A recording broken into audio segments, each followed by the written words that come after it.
Now we will do turbocharger.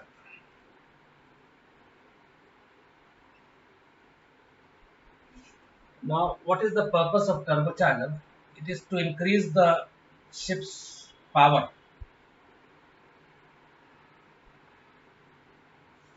without increasing the fuel consumption.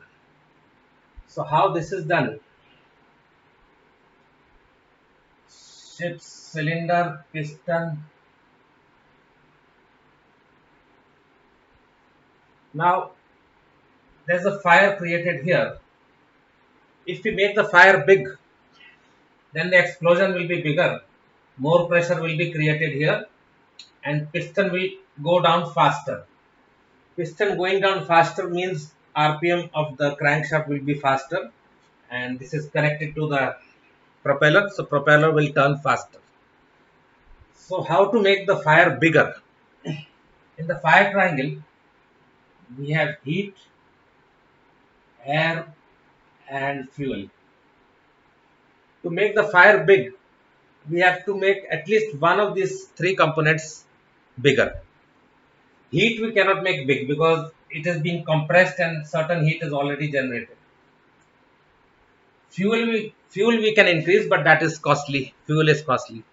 So air is increased. More air is pumped inside. Fire becomes bigger. Explosion is bigger. Piston is pushed down faster, and you get more RPM. Air is free of charge. So engines are two types. Diesel engines. One is naturally aspirated, and one is turbocharged. Naturally aspirated means the port is opened, air from the engine room enters. And turbocharged means it is forced inside. So you get more air and therefore bigger fire. Now, how it is forced inside? When the exhaust gases leave the cylinder from here,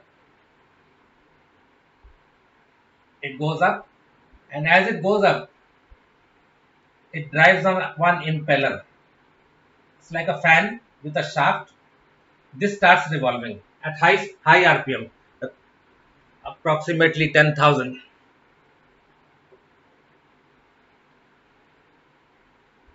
And this is connected to another fan like a blower, which moves at the same RPM, and this blower pushes the air from the engine room inside the cylinder.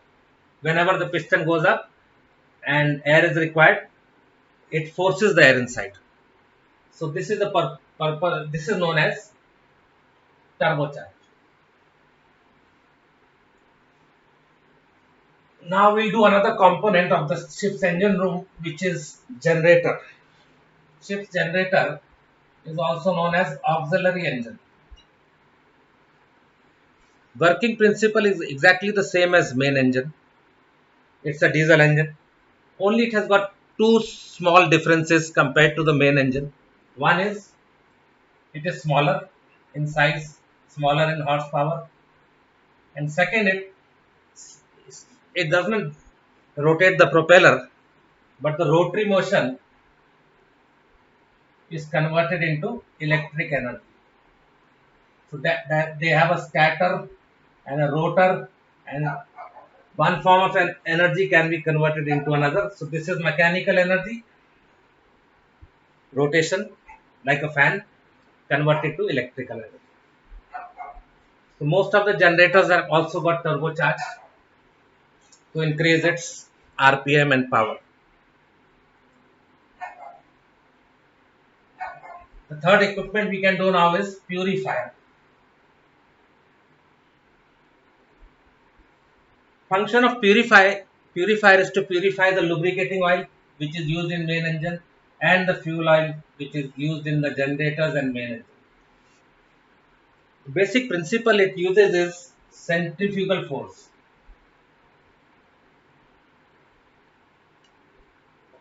In a merry-go-round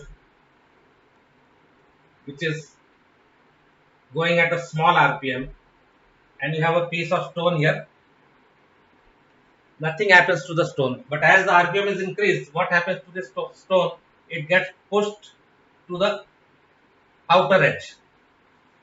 So this is the principle used in purifier. Oil is circulated at high RPM, and whatever small particles are there, impurities, they are all thrown on the outer edge. From there it is collected, and that is known as sludge.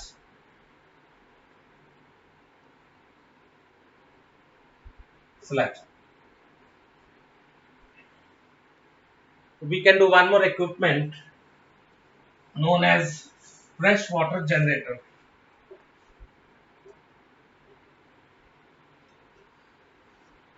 On ships, fresh water is generated from the seawater. How it is done? Basic principle: seawater is boiled and the steam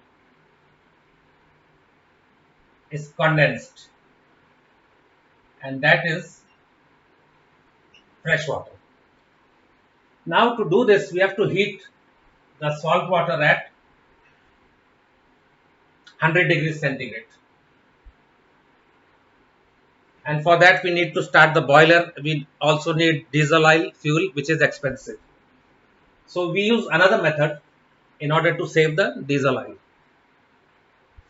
Now, if this is the earth and you have a mountain here,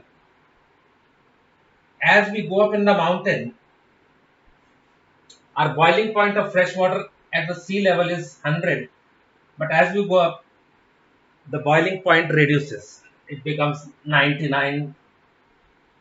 More up you go, it becomes 98, like this, because the atmospheric pressure reduces. So that is the principle used in freshwater generator.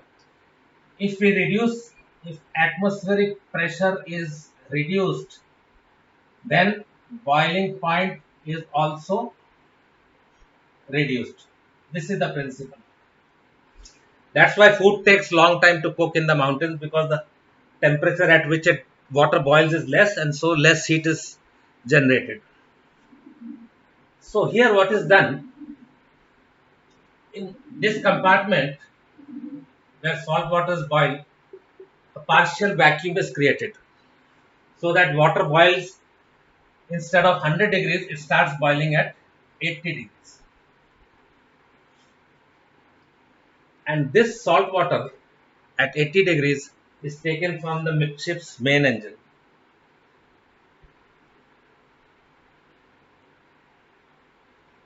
Ship's main engine is cooled by salt water.